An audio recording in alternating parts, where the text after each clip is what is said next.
Hello, everyone, and welcome to another edition of In the Garden with Susan. I'd like to welcome my new subscribers. It's really exciting to have you here. And since you are new, you might be hearing my dog in the background, and you might come to realize that my podcasts are a little bit chaotic at times. I don't have a studio to record in. I live 100% off grid in a canvas wall tent. And so sometimes there is stuff happening in the background, and I just have to go with it. As like right now, my dog has just suddenly decided to start barking at something. I'd like to also apologize that I think it's been 2 or 3 weeks that I have not been able to get a podcast out. And that is from the sheer amount of work that having 10 puppies entails. I really honestly never thought puppies were this much work. I knew they were work. However, it's a full-time job, and I spend time with them 2 or 3 times a day. I go and sit with them and play with them. And they all are so unique. They have very different personalities. My neighbor said he's going to choose one because he's been helping me. And he said that some of them look the same. And I said, no, they don't. They're very different. And so that's been taking a lot of time. And they'd been born on the bed. I'm just going to talk about the puppies a little bit here, but my dog came and gave birth right in the spot where I slept. And then because she is a bed dog and sleeps on the bed, they were there. They were on my bed, and then they started getting a little bit bigger, and I tried to train them with the puppy pad, but they had to come off the bed basically. So I got them on the floor in the kitchen, and they did not, they wanted back on the bed. However, I needed my bed back because I'd been sleeping in a cot, and it was too much. You can't have 10 puppies on a bed. And so they were in the kitchen for a while, and then they'd go outside in the day. And now I've just moved them out into the porch area so they can go in and out as they like. And the most important thing is they can go outside to poop because I am so shocked how much poop is coming out of these guys. Like, first of all, I'm shocked how much they're eating. But anyway, this is not an episode about the 10 puppies. However, they are so adorable. And oh my gosh, I just, every time I hold one of them, I want to keep that one. I think I'm going to keep one for sure. I haven't decided which one I want to keep yet, but I just, they're so amazing, and they're beautiful puppies. They are Kangal collies is what I've sort of made that up. But my dog is an Anatolian Shepherd and a Kangal. And so the dog down the way that lives at the front of the road here, he is a purebred border collie that's all black and used for breeding, and he's a working dog. Well, he was coming down to visit my dog. And so kind of a surprise, but they will be ready to go to new homes starting February 11th, but they were born on December 18th, so they can really go then. And I'll really be sad to see them go because I've grown quite attached to the little cuties. Although all the work it takes, like the homework, it's just cleaning. And then, going outside and getting all of that up. And they've started taking they love toys, and they've started taking all their toys outside. And yeah, it's a full-on experience. So if any of my listeners are wanting to have a Kangal collie, I have some YouTube shorts. I'll be getting some, I think I'm going to do some photos and maybe showcase each puppy, try and do something like that. But they will be ready to go here in a few weeks. And so that's where I've been. And then not only that, the seed company, I've been getting orders coming in. And so I still don't even have all the seeds in the website. I've been trying to work on that, and I'm still have cleaning seeds to do, and there's just a lot going on, and I'm just one person, so I can only do what I can do. And sometimes when I'm spending so much time playing with the puppies, I think I have so much other stuff to do. However, I've just been giving myself that time because I'll never have this chance with these guys again. So I do sit with them a while, and they are so loving, and they do really like to, well, of course, what I think that's what puppies like, right? To be cuddled and played with. And yeah, they're quite the crew. So we are talking about the microgreens. We're in the microgreen series. And today I'm moving in, I'm going to do two varieties. And I'll be looking at amaranth and broccoli. And so for anyone that's new to this series, basically what we're looking at is something that I'm very interested in and something that I want to do is I want to grow my own microgreen seeds. And I've started looking at what varieties are out there that you can collect the varieties now. And then we're looking at how to grow them, what varieties there are. And then you'll be looking at saving the seeds. And those seeds can be used next winter and beyond for a few years, and you'll be able to have your own microgreen seeds to grow some nutritious greens in the winter as costs are rising. And it just makes it a lot more affordable. And it's also something that maybe you can barter with or whatever you want to do.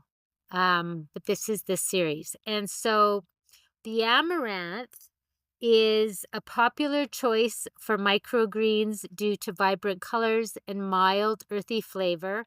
And I just want to interject here and tell a funny story. I probably shouldn't tell this story. However, I would say this is my biggest gong show of last season's seed saving. I really don't think I could ever top what I did here. But out I had on tarps, there were the amaranth were drying down, and I had a quinoa that was drying down. Why? I had seeds drying down everywhere. Let's just say that. And the amaranth were so distinguishable that I thought I don't need to label these. I know what they are. Like, it's obvious what this is. It was a red garnet amaranth. And so when I was cleaning them, for some reason in my head, I thought I was cleaning the quinoa, and I was looking for quinoa as I was cleaning, and I was like, something's wrong. The quinoa, I think they were so drought. They endured such heavy drought. I just couldn't water them, and I thought they didn't go to seed. So I took the whole kit and caboodle and I dumped it into the compost. And it was like not long after, I suddenly realized that I just dumped the whole seed crop of amaranth. And luckily I still have some, and I had donated a bunch to the Enderby Seed Library, so they have them. But it's not a rare variety. However, that's my story of what I did to my amaranth crop this year. And then I ended up finding some, but it's a tiny little seed, and this is something you'll realize when you save them. They're tiny, and so we'll get into that. But there are several open pollinated varieties that are well suited for microgreen cultivation. And the first one I found is a red army amaranth, and I've never actually seen this variety as I've been looking at seeds.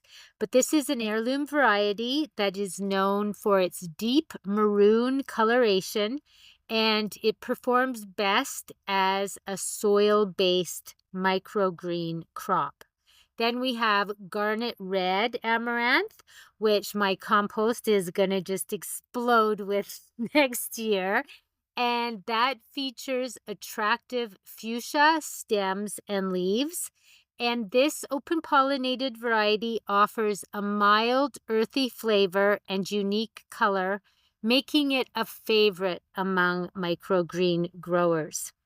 Then there is passion amaranth, and this variety boasts variegated, slightly savoyed green leaves with deep wine-colored centers that expand as the plant matures. And it's suitable for both microgreen production in trays and as a field-grown salad green. There's also the green callaloo, maybe I'm saying that wrong, callaloo amaranth, and it is a bright green variety with thin stems and slightly larger leaves than red types, and it has a mild nutty flavor. Then there is a Chinese multicolor spinach, which is also called Joseph's coat. And this is a striking variety with a mix of red, pink, and green hues, and it has a slightly sweeter taste compared to others. There's the Hopi red dye amaranth, and this is traditionally used for dyeing, but its red stems and dark green leaves also make it visually appealing for microgreens. There is the Opopio amaranth. I've never ever heard of this one, and it is a deep burgundy in color with an earthly flavor.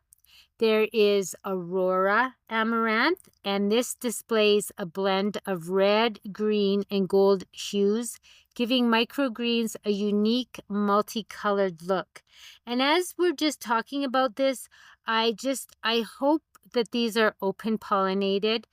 I usually only look at heirloom and open pollinated seeds, so I'm suddenly just wondering, are there hybrids in amaranth? I don't know. But if you're going to save any of these, make sure you check that you are growing an open pollinated. Otherwise, when you go to grow them to seed, they are not going to grow true to type. You can get one of the parents or you can get something else. You have no idea what you're going to get. There's also the Golden Giant amaranth, and it has light green stems and leaves and offers a mild taste. There's Elephant Head amaranth, which is less common but produces deep red microgreens with a slightly richer taste. And Love Lies Bleeding amaranth, and it's known for its long drooping flower heads when mature, but its microgreen features red stems and green leaves. And all of these varieties have similar growing requirements, and they typically need about 10 to 14 days to harvest after germination, with a preference for warmer temperatures and even moisture. So now we're going to look at how to save these seeds. And so you've found your variety, or you've decided on which one you're going to grow this year or wherever you are in time.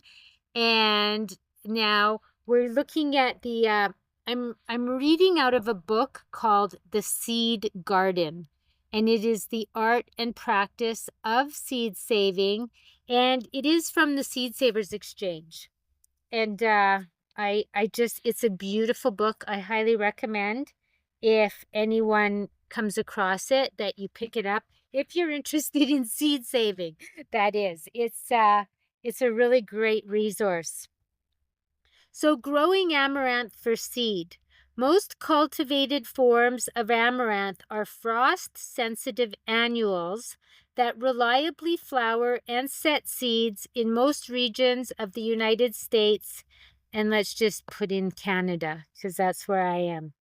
However, some short-day varieties, which begin to flower in the short days of late summer, may not have the time to reach maturity in the northernmost regions of the country. Amaranth seeds, which are small and often have low germination rates, should be sown after the danger of frost has passed.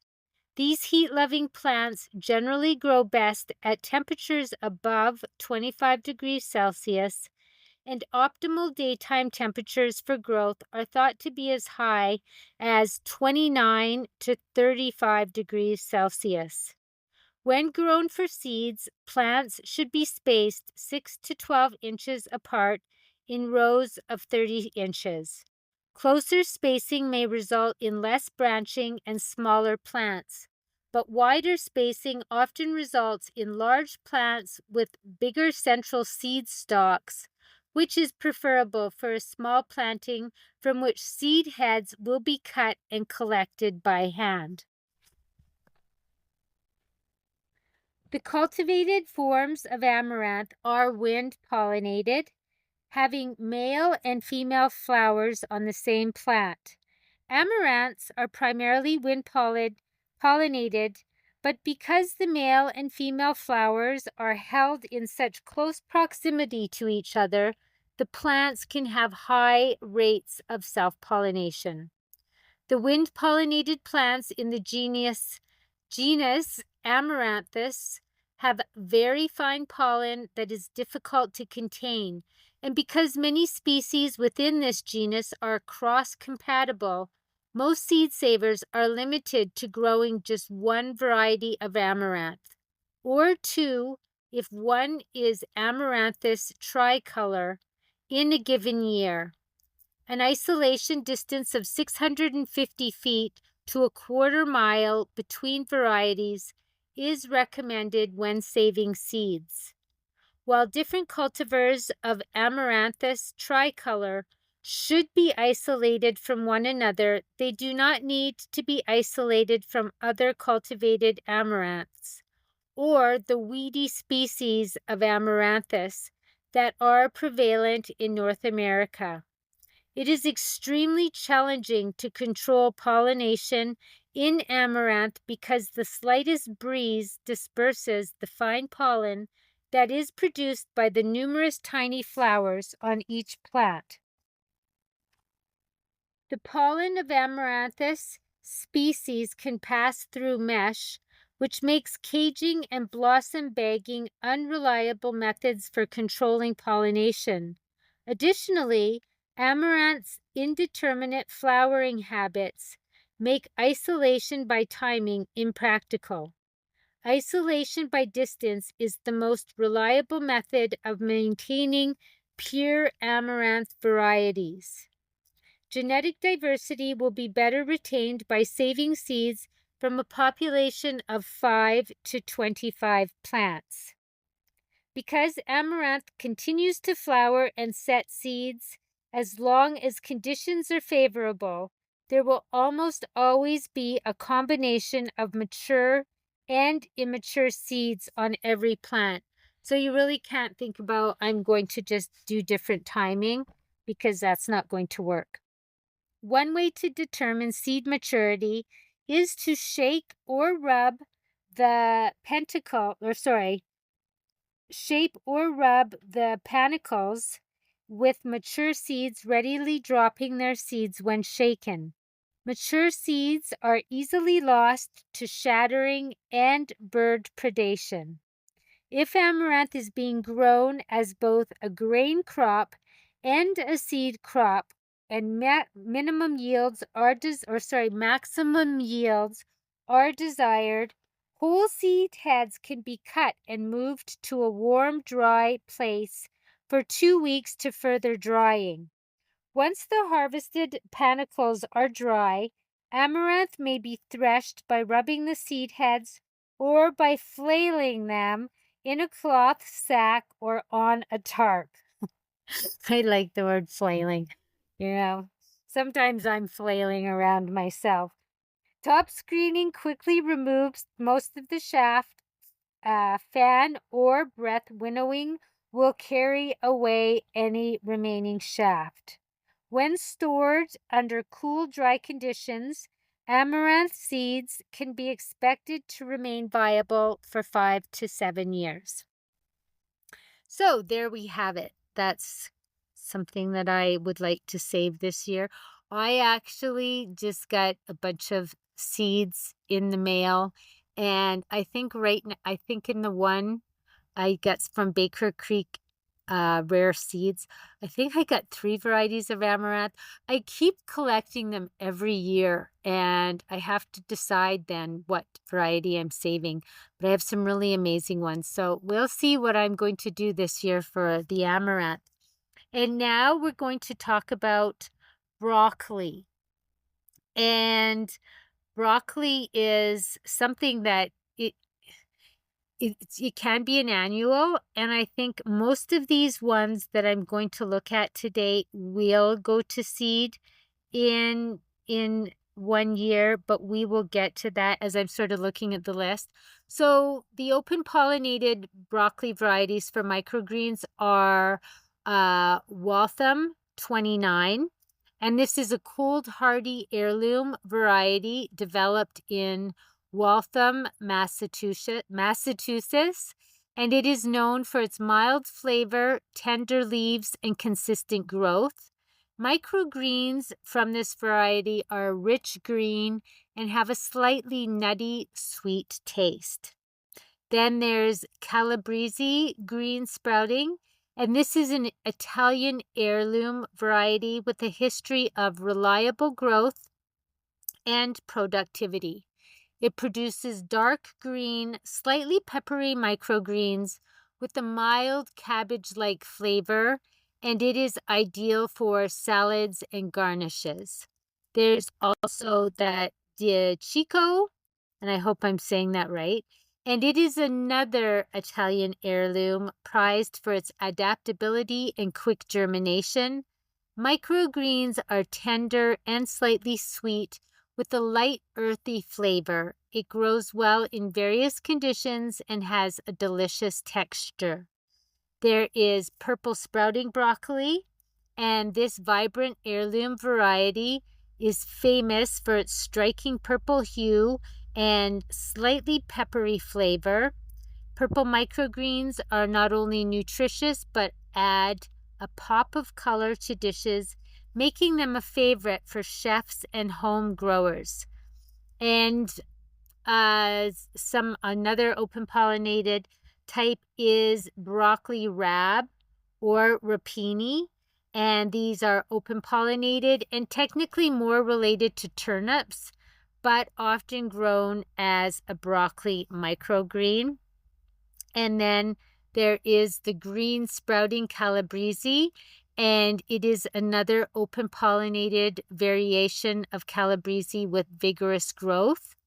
And there's also early purple sprouting.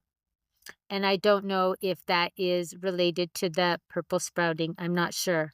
So now we're going to talk about how to save these. When you decide which one you want to grow, you're only going to be able to really choose one, or if any of these are biennials, then you'll be able to grow one for seed the first year, and then the other one will be the biennial.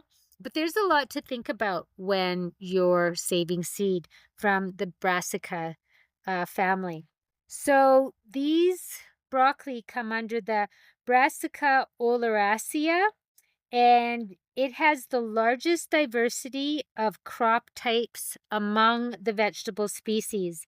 It includes heading and sprouting broccoli, Brussels sprouts, cabbage, cauliflower, and collards, European kale, and kohlrabi, as well as lesser-known forms such as Chinese broccoli.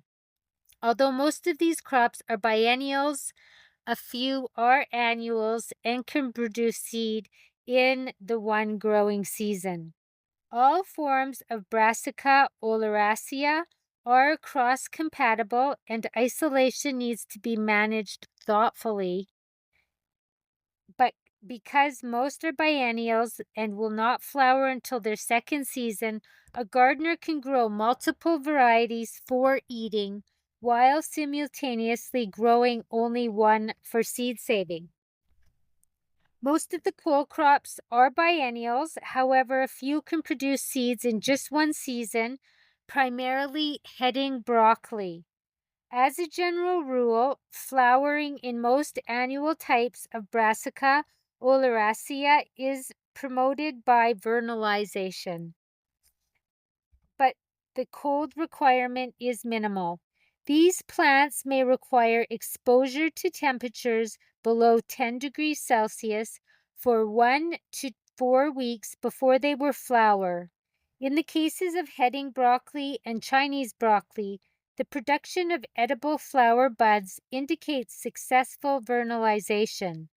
Because these crops are normally grown almost to the point of flowering, increased spacing just slightly at planting provides additional space for the large flowering and fruiting branches that will develop when the crop is grown for seed. Brassica oleracea plants grow quite large during their reproductive stage. After vernalization, they will require more space beyond that which is normally provided when these crops are grown for food.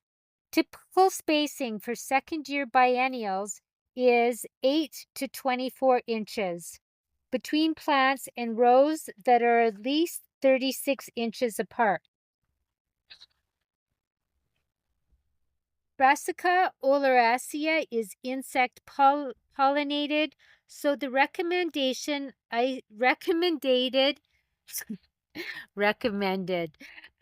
isolation distance between varieties, including those of different crop types, is 800 feet to 1/2 mile.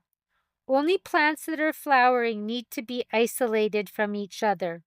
Options for controlled pollination are limited because the cold crops are outcrossing without introducing pollinators. Caging plants prevents their pollination altogether. Brassica oleracea is typically self-incompatible, so growing a large population will help ensure a successful seed set. Viable seeds can likely be collected from 5 plants, although 20 to 50 are recommended for the population size. At maturity, the plants will dry and turn light brown, and seeds will turn brown. As with many of the brassica crops, the window of time for optimal seed harvest may be short because the seeds can be lost to shattering and bird predation. Depending on the size of the plants at flowering, and on the quantity of seeds desired, seeds can be gathered by cutting branches or by harvesting whole plants. Because this species has a tendency to shatter, the harvested material should be placed on drop cloths or in containers to prevent seed loss. If weather conditions allow, harvested plants can be spread out on breathable fabric and left in the garden to dry.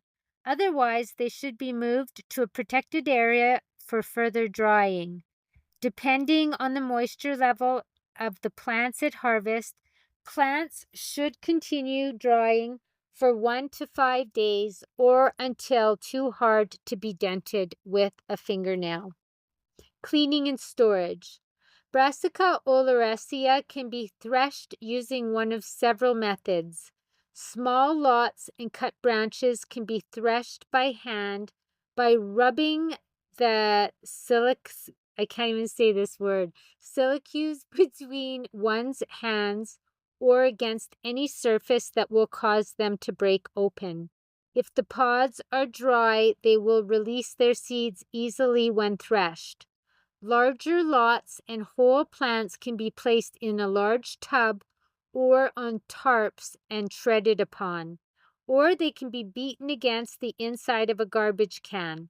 Stalks can be discarded once the seeds have been dislodged, and the remaining material should be screened and winnowed. If a seed lot requires further cleaning, a seed saver can drape a piece of felt over a wide board or other surface, raise the surface to an incline of 20 to 35 degrees, and pour the seed lot down the ramp. The shaft will stick to the felt and the round seeds will roll to the bottom of the board to be collected and stored. When stored under cool, dry conditions, these seeds can be expected to remain viable for 6 years. So there we have it. I hope everybody is enjoying hearing about how to save these seeds and maybe thinking about what varieties they'd like to save if you are interested in growing your own microgreens. I hope to talk with you next week when we will continue on with this series, and I will see you in the garden.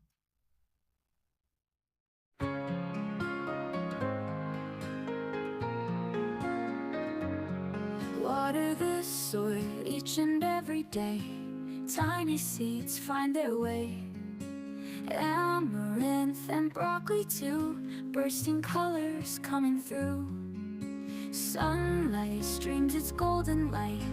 Microgreens reaching new heights. In the garden, watch them grow. Nourishment we come to know. Growing greens in every row. Future food will always show. Amaranth and broccoli dreams. Nature's magic in our schemes.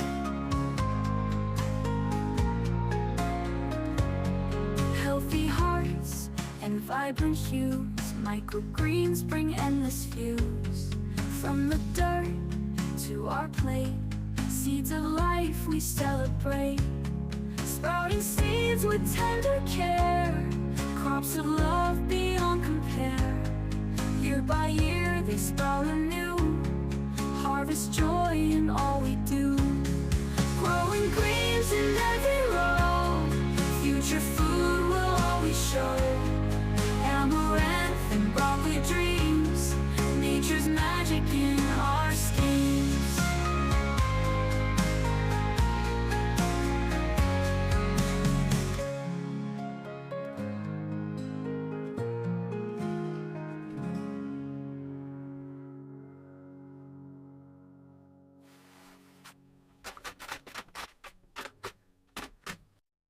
Growing greens in every row. Future food will always show. Amaranth and broccoli dreams. Nature's magic in our schemes.